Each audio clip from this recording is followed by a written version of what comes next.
So I was on TikTok minding my business and I came across a video with a dude getting his hair, like his dreadlocks, cut off. The video started with the person getting their dreadlocks cut off and then they got like a low haircut, right? And a lot of people in the comment section were saying, oh, this person looked better without the dreadlocks. They saying that, I don't know why people grow in locks because they look better without it, etc., etc., right? And I came across a comment where a lady was saying she thinks she needs to start looking past the dreadlocks because apparently she might like the result of the video. So she was like, she needs to start looking past the dreadlocks.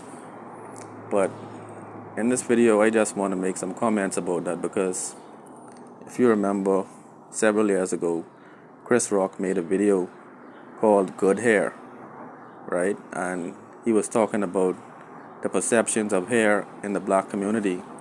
And he was also talking about the fact that persons have gravitated to perming their hair and using other hair care products in order to change their hair into a more straight and what they call a more manageable state. But we all know, due to the history of plantation slavery, Africans have a very negative outlook of themselves, right? African descendants do not like their African features, right? I'm talking about their dark skin, I'm talking about their cheekbones, I'm talking about their nose, etc. And if you look at a person like Michael Jackson was a perfect example of a person who didn't really like their African phenotype. And so he made cosmetic changes. He gave himself a straight nose and he blended his skin in such a way that he almost looked like a white person, right? He used like a lot of skin lightening products. He also had vitiligo. But the point I'm making, there's an entire industry predicated on Africans having an inferiority complex. Okay, if you look on TikTok, there's thousands of videos with women altering their hair using gels, using straightening irons, using sprays, and all sorts of other products, trying to make their hair look European. If you look at a lot of these videos, all of them are emphasizing this baby hair around the edges of their hair because apparently we don't like to look at our hair in its natural state. Okay, somebody has told us that our hair is not acceptable, right? And so when we look at people with dreadlocks, we tend to look at ourselves critically. All right, it looks unkept. It looks like something that needs to be combed or something that needs to be cut off. But I think this all speaks to our insecurity complex that has been plaguing us since the plantation. All right, we have an inferiority complex, but it's almost like we have a complex of insecurity.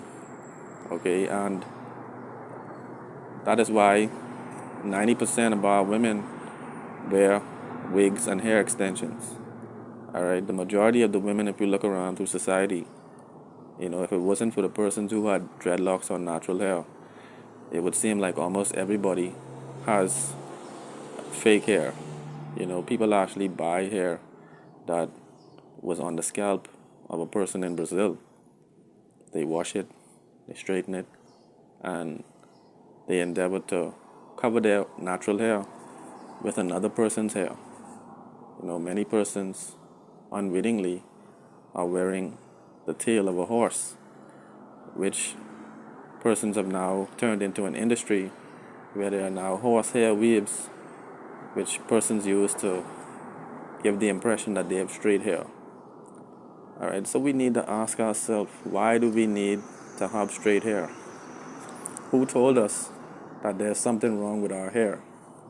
Okay, we know that there's an entire industry of cosmetic products which are geared towards Africans changing their facial features. Alright, the majority of these weaves and wigs are worn by black people. We don't find that persons of other races have this type of self-hatred that would cause them to want to cover their hair as much as we do. Okay, and so I just wanted to weigh in on this. I think we need to love ourselves and not give over to these inclinations to change ourselves. All right, there's nothing wrong with a person having dreadlocks, an afro, cornrows, etc. These are all African hairstyles. All right, and the fact that we look at them as being inferior means that we have a psychological problem. All right, this psychological problem is stemming from Africans being put in the lowest class in society and in the global society, and also being stigmatized because of our features. All right, so family, I just wanted to weigh in on this. Let me know your thoughts in the comments below about all these dynamics. One love.